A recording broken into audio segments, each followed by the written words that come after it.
is a quick and easy way of creating some chocolate toppers. I'm working here with a printing which shows up a race car, but it can be any sort of design. And just want to mention that I'm not using the printed sugar paper, which you might be familiar with. I'm using type of paper similar with the one we use for on the transfer sheets. So you print with cocoa butter and then you pour the either melted chocolate or compound on the back of the printing. So you need to make sure that the image is pretty much into a mirror mode, so that the writing comes up looking nice. So I'm using compound, that kind of chocolate, so-called chocolate. It's not actually chocolate because it doesn't contain any cocoa butter, but that type of product which does not require tempering. So I've melted that into the microwave to a temperature of about 40 degrees Celsius, and I'm just highlighting the image, making sure that I'm kind of piping on the right side, not on the glossy side of the paper, on that side where I literally have those colors printed.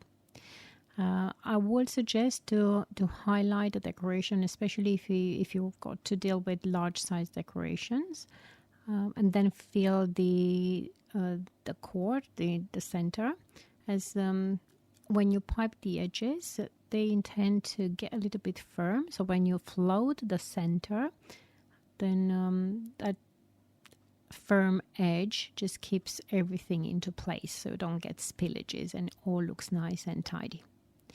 When you've got like small decorations like the flags in here, then you can just literally fill everything in one go. But with large decorations like the car, I've piped the edges, and now I'm going to fill the center, trying to put a decent sized layer so that it can be enjoyed when eating. So after squeezing the right amount of compound, or you might be familiar with the name of candy melt, similar product, not quite identical. This is for professional use, but similar concept. If you are interested in getting some, just head to our Academy's shop. Once you've finished floating those decorations, if you want, you can add some sprinkles, but I will suggest you to use the sprinkles which are not brittle, so they don't actually crack your teeth. They are just soft sprinkles. And then transfer the decorations into the fridge, making sure that the board stays flat, as the compound is still runny, so you don't really want to put it on one side. You want to make sure it's perfectly flat when it goes into the fridge. It should stay in the fridge for approximately, I would say, 20 minutes to half an hour for this size decoration.